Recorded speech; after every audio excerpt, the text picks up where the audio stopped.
Good morning, everybody. Thank you so much for joining us today for the Civil Rights Training Webinar. My name is Katie Bull, and I am an Agency Relations Account Specialist at Second Harvest Heartland.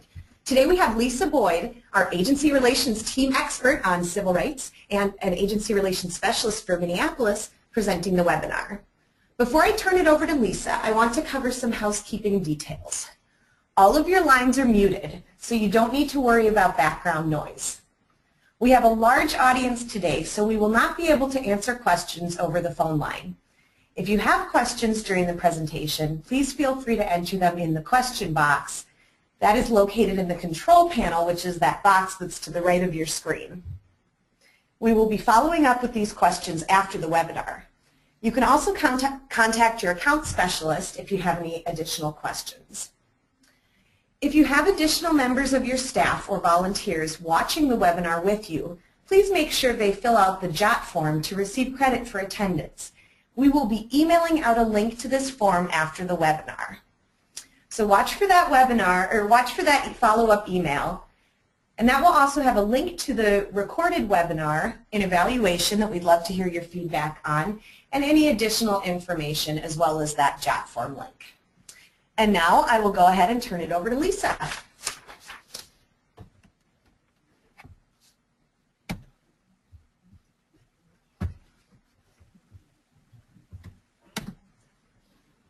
Good morning, Lisa Boyd here.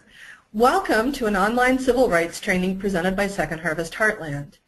If your agency is eligible to order TFAP commodities from us, then this training is required on an annual basis for at least one key staff or volunteer at your organization. Beginning March 1st, 2015, it is also required annually for all other emergency food program partners. As we go through the slides, I'm going to read through each one for those who learn through listening. I will also add some comments for most slides.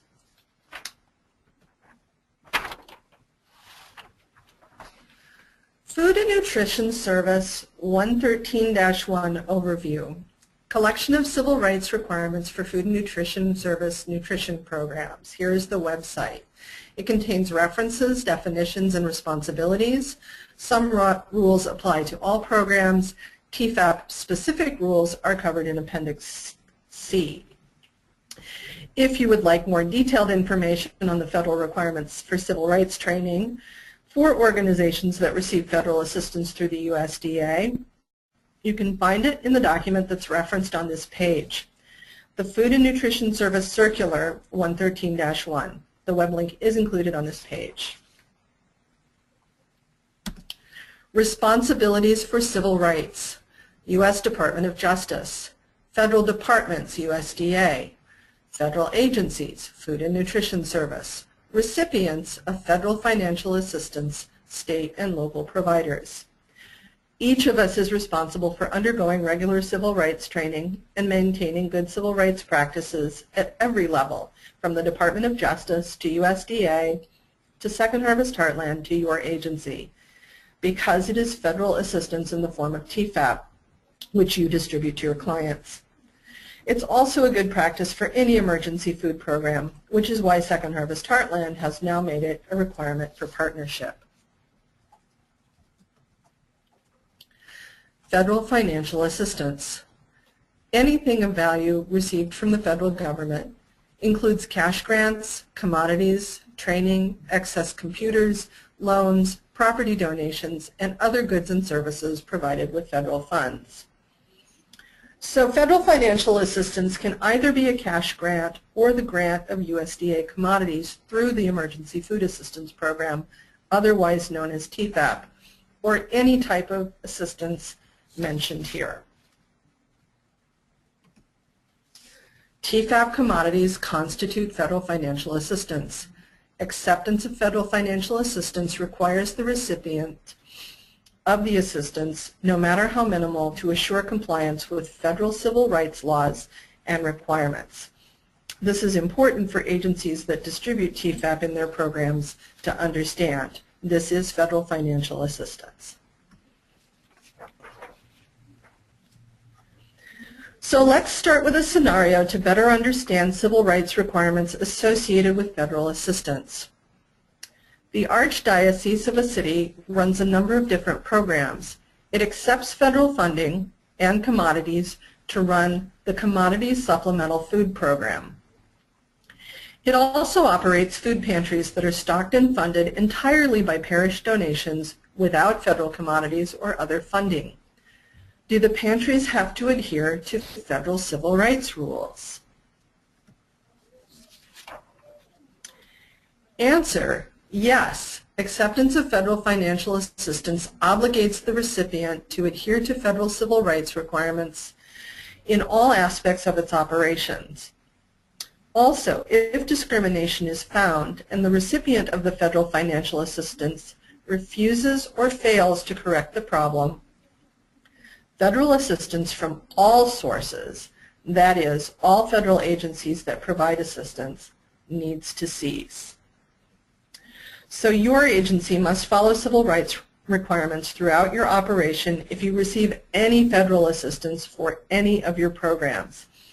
And if your agency refuses to correct any identified civil rights violations, you could lose all forms of federal assistance from any agency. However, at Second Harvest Heartland, our goal is always to work with you to correct any problems that may arise.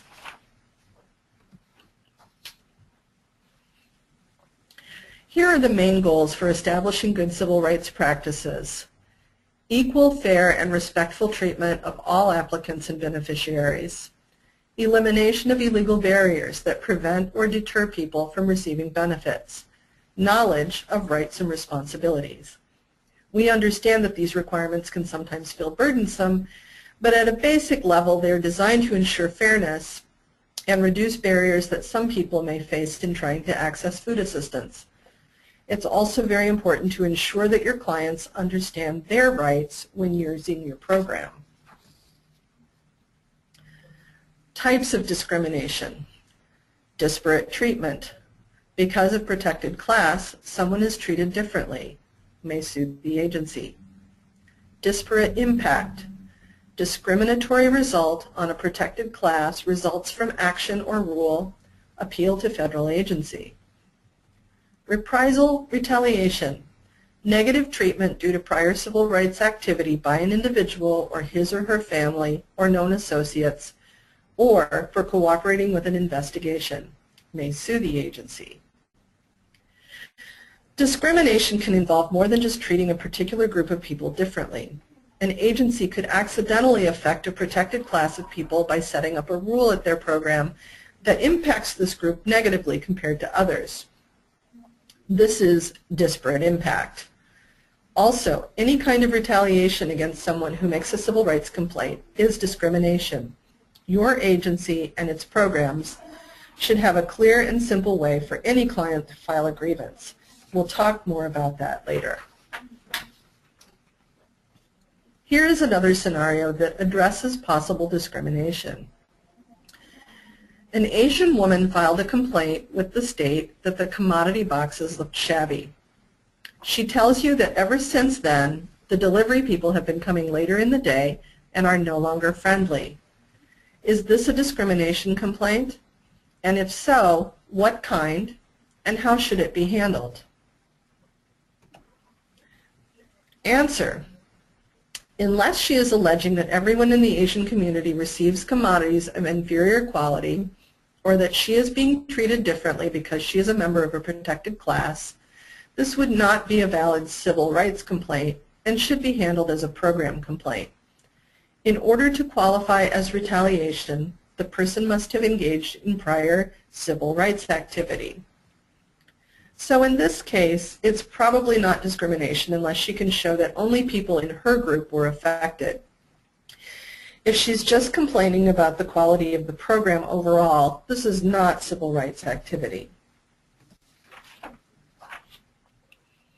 If her complaint about shabby boxes alleged that she received them because she was being singled out for bad treatment because of her race, color, national origin, age, sex, or disability, or other protected classes, that they received shabby boxes while others received something better, that would not qualify as prior civil rights activity. While part of civil rights includes providing good customer service, failure to do so, unless it's related to a protected class, does not qualify as a civil rights complaint.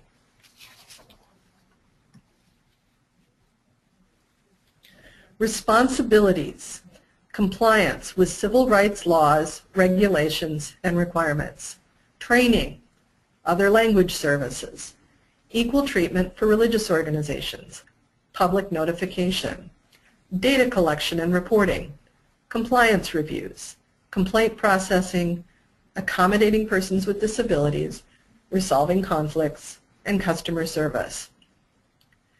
Good civil rights practices include not only treatment of clients that is inclusive, not discriminatory, but also ensuring that you are able to serve people who may have disabilities or may not speak English, making sure you're doing outreach and publicizing your program so that anyone who is eligible knows how to access it, providing the same level of customer service to all your clients regardless of their background, having clear or simple procedures for grievances and conflict resolution. Second Harvest Heartland is also required to treat agency partners fairly, and there are specific rules to accommodate partnerships with religious organizations. More on that in a moment. Other requirements include regular reporting of statistics to Second Harvest Heartland, so we can collect data about the amount of food service you're doing, and biannual monitoring visits or compliance reviews. Limited English Proficiency, or LEP. National Origin Discrimination violating Title VI of Civil Rights Act of 1964. People with limited English proficiency, LEP, need to be served in other languages. Generally, service must be provided, flexibility in how it is provided. Working with people with limited English proficiency can be especially challenging for a small volunteer-run organization with tight resources. Nevertheless, if people who have come here from other countries cannot get the same level of service as anyone else because of the difficulty of communicating with them, this is discriminatory. The burden is on us to provide the service and accommodation they need so they can receive food assistance like anyone else. We will discuss some ways in which you can accommodate these clients.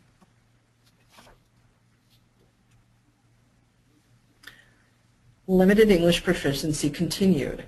How service is provided depends upon number and proportion of LEP persons served or encountered in an eligible population, frequency of LEP persons' contact with program, nature and importance of program, activity, or service, and resources available and costs. Shortage of resources does not eliminate requirement except in cases of extreme hardship. In creating a plan to serve LEP clients, think about which groups you are typically serving. For example, are you serving an increasing number of Somali clients, Spanish speakers? What type of information do they need the most? Are they coming to your food shelf where they will need to read and sign forms that would be best presented in their own language? What resources do you have available to accommodate these clients? Do you have volunteers who can provide interpreting or translation of documents?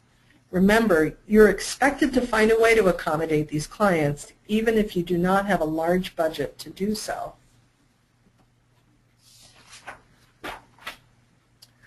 Limited English proficiency continued. Volunteers may be used, but make sure they understand interpreter ethics, particularly confidentiality. Children should not be used as interpreters. See www.lep.gov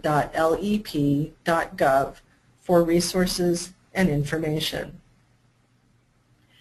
If you're using volunteers for interpreting conversations or translating documents, make sure they have a good understanding of confidentiality, right to privacy, and other good civil rights practices at your agency. Do not use children as interpreters. They may not have the vocabulary to explain something like lactose intolerance. Or their parent may want to tell you something they are not comfortable with their children hearing, like, I need you to give me some feminine hygiene products. Guidance on creating an LEP plan can be found on the website listed here. Also, Second Harvest now has an approved template available, which you can use to create a written LEP plan. We will send this out after the training, and it's available on our Agency Zone website. Here is a scenario about dealing with non-English speakers. In order to ensure that there are interpreters available, a food pantry wants to mandate that all Ukrainian-speaking participants be served on the second Friday of each month. Is this allowable, since the intent is to provide good service and not to discriminate? Answer: this would not be allowable because it is a form of segregation based on national origin. The pantry needs to accommodate people whenever they need assistance. The pantry could advertise days on which it has interpreters on site, but people who speak a particular language cannot be required to come only on certain days. Disability accommodations. Ensure access for people with disabilities. Parking lot, entrances and exits, halls, elevators, restrooms, sign language interpreters, braille signage, service animals. Alternative arrangements for service. Check ADA guidelines for specifics, and here is the website for ADA. People with disabilities should also be able to access your programs like anyone else. We recommend you keep a written plan for how your agency will accommodate disabilities. If you need a template, your Second Harvest Heartland account specialist can provide you with one, and it's also available on Agency Zone. Equal opportunity for religious organizations. USDA regulations at 7 CFR 16 require equal opportunity for faith-based organizations, FBOs, and community-based organizations, CBOs. Conduct outreach to FBOs and CBOs to become providers. The next few slides have to do with the way in which we partner with religious organizations and community organizations at Second Harvest Heartland. Discrimination is prohibited against an organization on the basis of religion, religious belief, or character in the distribution of funds. Faith-based organizations can use space in their facilities without removing religious art or symbols. At Second Harvest, we should be treating all our agency partners fairly, including the many, many faith-based organizations who are our partners.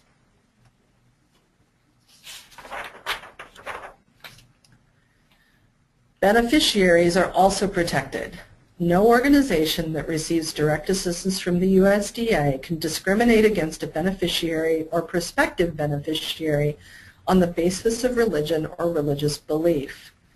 Faith-based organizations retain their independence and carry out their mission as long as USDA funds or activities do not support worship, religious instruction, or proselytization. So in turn, faith-based organizations must treat all their clients fairly and cannot discriminate against people from other religious groups or require them to participate in religious activities in order to get food. There is an exception. 7 CFR 16.3c provides that religious organizations that receive USDA assistance under the Richard B. Russell National School Lunch Act or USDA International School Feeding Programs may consider religion in their admissions practices and impose religious attendance or curricular requirements at their schools. There's always an exception to the rule, of course, but this one applies only to schools and school lunch programs. Here's a scenario at a faith-based organization. As part of its meal service, a soup kitchen wants to require a prayer before the meal. Is this allowable, and are there any exceptions or special requirements? Answer. As a rule, proselytization is prohibited under the faith-based rules. However, a prayer may be said before a meal, but the person conducting the activity must make it clear that 1, the activity is not part of TFAP and not endorsed by USDA, or Second Harvest Heartland. 2, cooperation and participation in the activity is not a condition of receipt of TFAP benefits or other food benefits. And 3, the activity is not conducted in a manner that disrupts TFAP commodity distribution or meal service.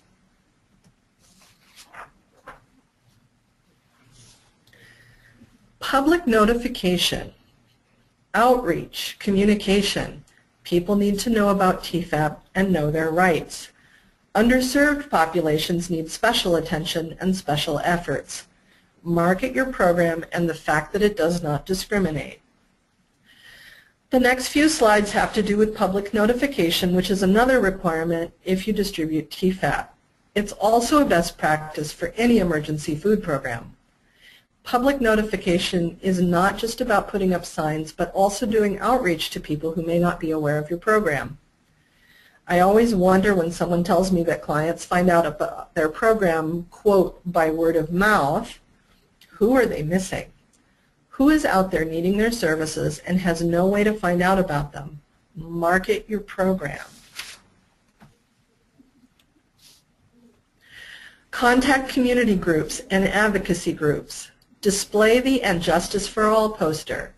Include the required non-discrimination statement on all appropriate Food and Nutrition Service and agency publications, websites, posters, and informational materials. Convey the message of equal opportunity in all photos and other graphics that are used to provide program or program-related information. So make sure that your clients know their rights and know how to make a complaint by posting the information where they can see it. Make sure they understand that this is an equal opportunity program. Conduct outreach to underserved groups. Use special formats to reach disabled. Use other languages to reach people with limited English proficiency. Be creative. TV, radio, posters, flyers, supermarket bulletin boards, local clubs, libraries, schools, special events, fairs, mailings, internet, website links, etc. More and more, Second Harvest is looking at who is underserved in our communities. Sometimes this will mean doing additional outreach and even advertising. Make sure you're targeting your message to the people who really need to see it. If you're concerned that this will start to bring in more people than you think you have the capacity to serve, contact your Second Harvest account specialist and we'll work with you to help you find additional resources. Here's the latest non-discrimination statement that should be used in your written or published materials in most cases if your agency distributes TFAP.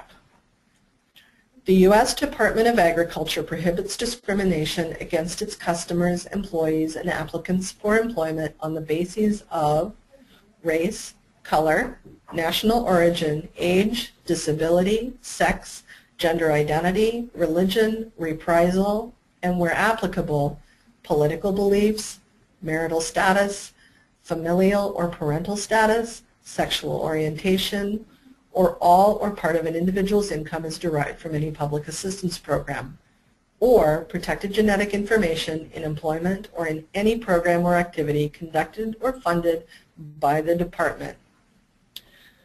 Not all prohibited bases will apply to all programs and or employment activities.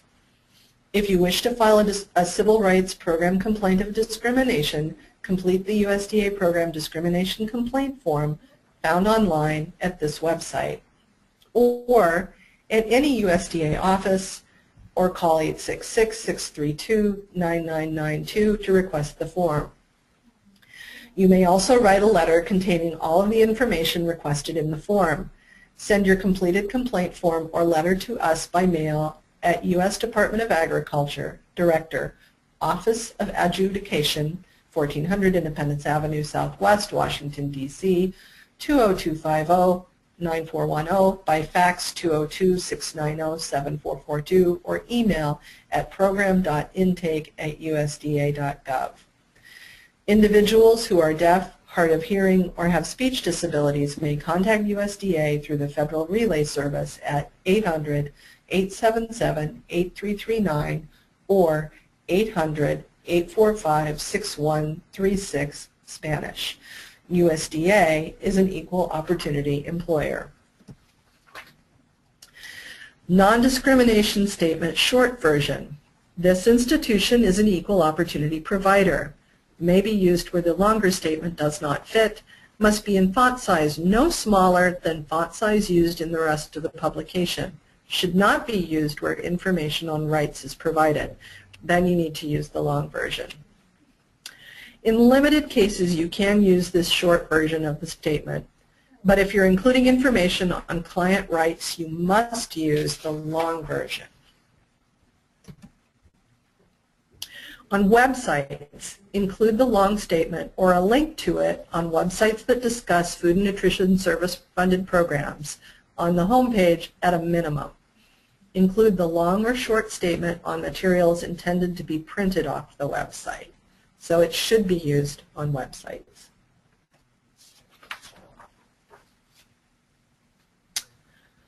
Here's situation number 5. A state prints an informational brochure about TFAP in another language. Since the non-discrimination statement is very technical and very long, and the population is not well educated, it is felt there is no need to include it.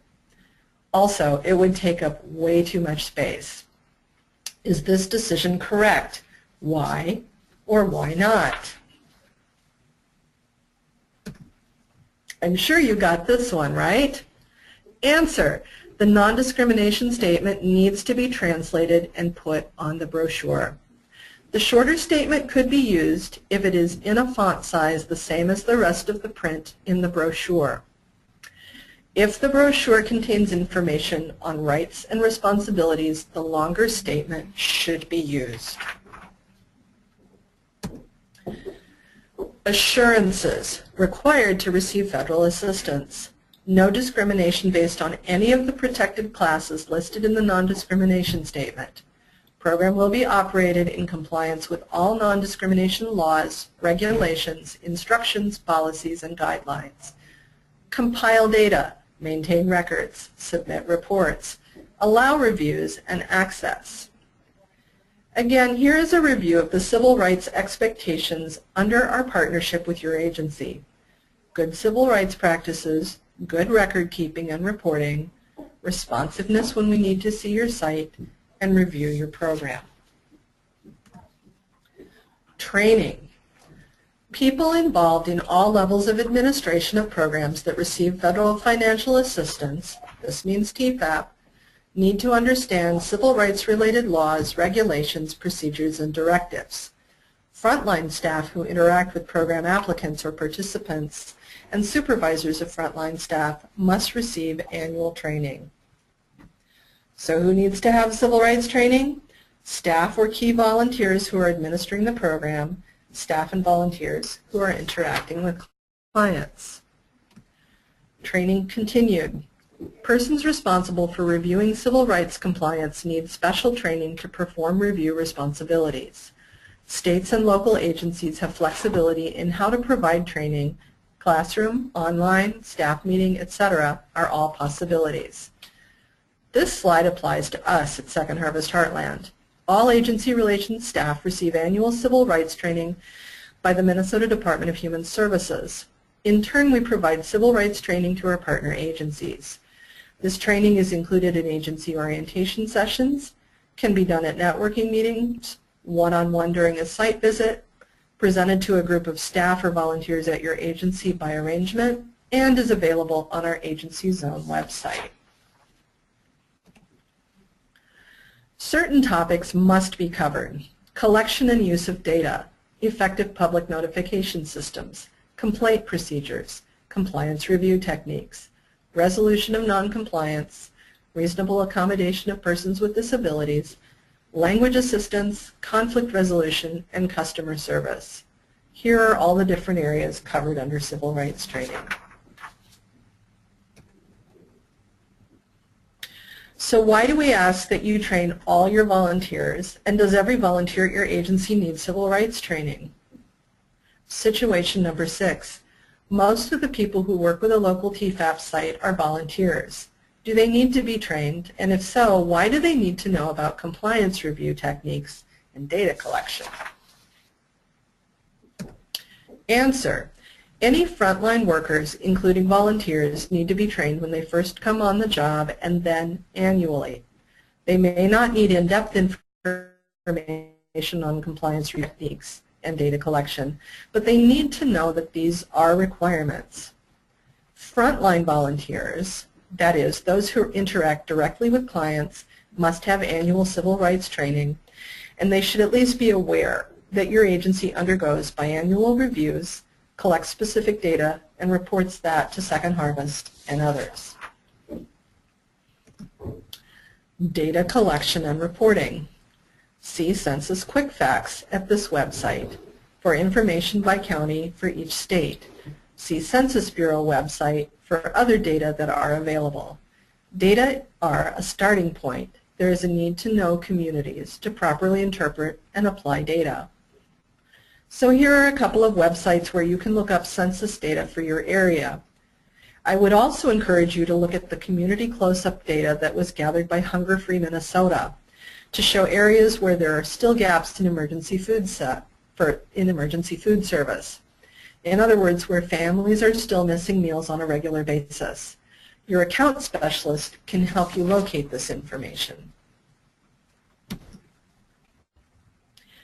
Here's a test of your knowledge on data privacy.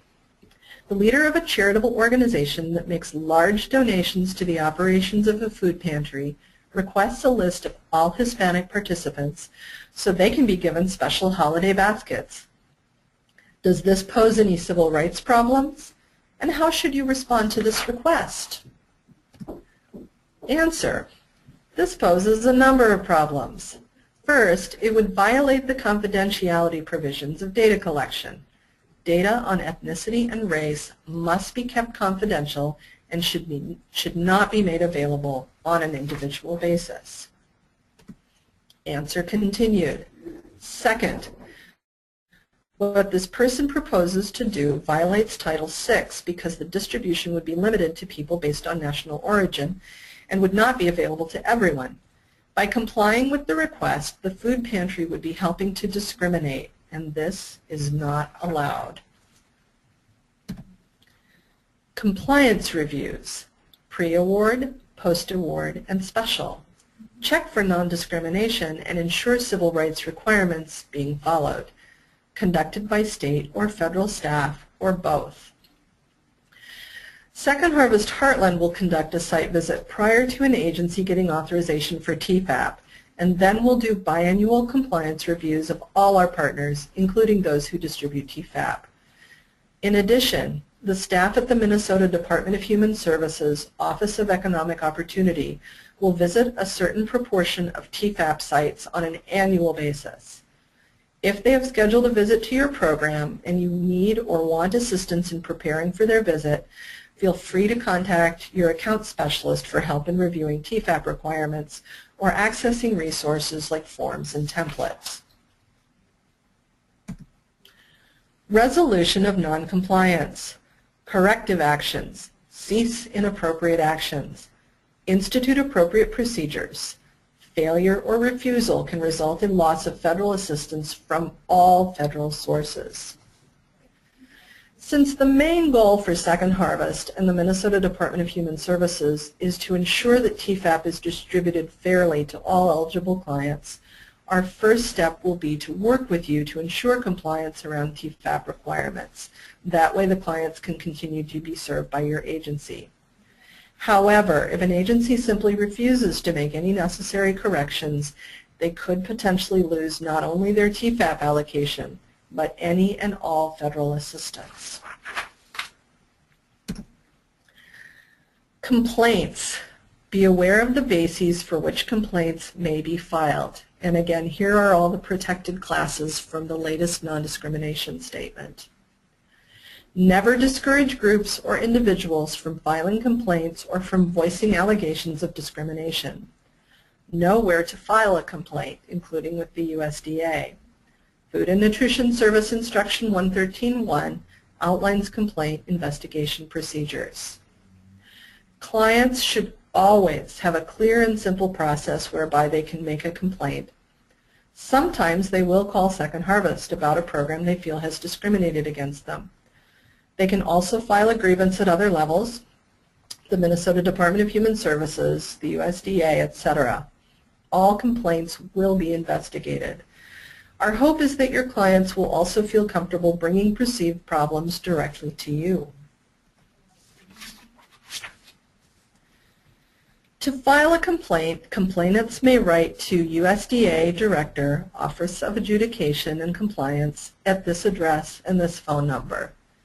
Individuals who are deaf, hard of hearing, or have speech disabilities may contact USDA through the Federal Relay Service in English and in Spanish.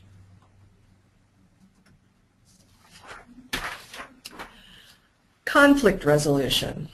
Have a written and posted policy for dealing with unacceptable behavior and conflicts. Try to remain calm. Try to explain the situation. Get help, especially if threats or if violence is possible. Use alternative dispute resolution or ADR techniques. I've encountered a couple of different food shelves that have found they needed to create a written code of conduct for their clients after some problems arose. One of my favorite rules was, quote, clients shall wear clothing at all times in the food shelf and no exposure of private body parts will be tolerated, end quote. I find it both funny and sad that there seemed to be a need for this rule. It's best if you try to come up with a written set of rules ahead of time. Be sure to focus on the behavior and not any particular characteristics of the person. For example, if you know one of your clients struggles with alcohol or drug use, you might be certain they are high when they come into the food shelf, but as long as they're behaving appropriately and not disturbing or threatening anyone, you should try to serve them anyway. On the other hand, if you ever feel your personal safety or the safety of any of your clients, staff, or volunteers is threatened by someone's behavior, you're fully entitled to make them leave the premises or even call the police if the situation calls for it. Here's another scenario. Someone comes to the food pantry smelling of alcohol, speaks in a loud voice using language laced with profanities. You ask security to remove this person from the premises, and the person accuses you of discrimination and threatens to complain. What should you do? Answer. Ideally, you would have a policy that outlines unacceptable behavior and penalties, and you ensure that it is enforced uniformly. You could give the person a copy of the policy and also provide information on how to file a complaint. And if you cannot safely give them the information at the time, try to get it to them as soon as possible or provide it to a family member who can give it to them. Your rules, code of conduct, or policies should be posted along with the grievance procedure where clients can see them. Customer service. Treat others the way they want to be treated, or at least be aware of what that is. Be patient, be polite, avoid sarcasm, be empathetic. Understand that people may not know the rules or understand how programs work. They may feel uncomfortable coming to ask for help. Smile when appropriate. Make people feel welcome and valued. Explain policy and let them know you'll get in trouble if you do anything that violates the rules. Don't be afraid to apologize. Don't feel you need to have the last word. So here are some tips for good customer service and conflict resolution. The last two are my favorites. Sometimes just saying I'm sorry goes a long way, even if you've been running your program fairly and as best you can. It can help people to know you're sympathetic to their concerns and let them have the last word in the discussion. It's okay if they want to say, well, I still wish you would get that name brand cereal instead. I just don't like the generic stuff. And now, as your humble narrator, I will turn over the last word to my manager, Kate Burgraff, who's just joined us. I hope you found this information useful. If you have any additional questions about civil rights or other aspects of your partnership with Second Harvest Heartland, you can contact your account specialist and they will be happy to help you.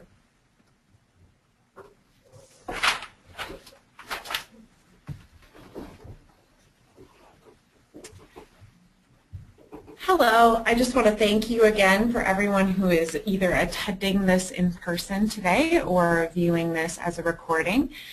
Thank you for taking time to learn about civil rights training and think about how you can implement it within your organization. There are just a few items that I'd like to share. As Lisa mentioned, my name is Kate Berggraf and I'm the Agency Relations Manager at Second Harvest Heartland. And I just wanted to encourage you to remember these items as you go forward. First off, civil rights training is a required annual training. It's something that we all have to do each calendar year. And so if you did it this year, you will still need to do it next year. We will do it on our end as well. Also, all frontline staff and volunteers must receive some form of civil rights training. And so just as a reminder, frontline staff or volunteers are anyone within your organization that are interacting with clients directly. So that might be volunteers or staff that are doing an intake with volunteers or distributing food directly to them. That civil rights training may take place in a number of forms, but it has to happen in some way. Finally, it's important to remember that civil rights training is required at all levels, and so this isn't an expectation that is just placed on you at your organization. But the USDA requires that the state office, so State Department of Human Services and OEO, Office of Economic Opportunity, are trained on an annual basis as well. And then those individuals train Second Harvest Heartland staff. As Lisa mentioned, all agency relations staff at Second Harvest Heartland are trained on an annual basis as well. So then we provide that training to you as TFAP eligible programs or agency partners of Second Harvest Heartland. And so this training will be available on an annual basis and then as a recording throughout the year. And then it is your responsibility to train your frontline staff and volunteers. And that can be done in a number of ways. You can either use this recording if that would be helpful. There are also checklists for you to use and talking points if that would work the best within your organization. And as a reminder, I would encourage you to contact your account specialist at Second Harvest if we can help with that training in any way or help you think through how you can implement it. Finally, since we do need to provide written documentation that we have gone through this training, there's just a reminder that all TFAP paperwork should be kept on file for 7 years per the Minnesota state requirements.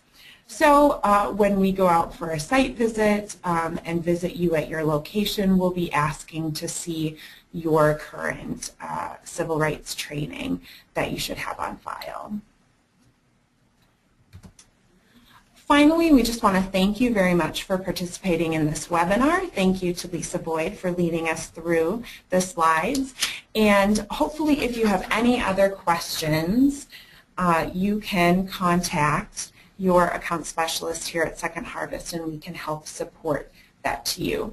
Also, as a reminder, any questions that you may have had during the webinar today, we will compile all of them and answer them and get back to you regarding those questions. So thank you very much for those as well. Finally, thank you one more time for all the hard work that you do feeding families here across Minnesota. We know that your role is very important in meeting the needs of our hungry neighbors. So thank you and have a great day.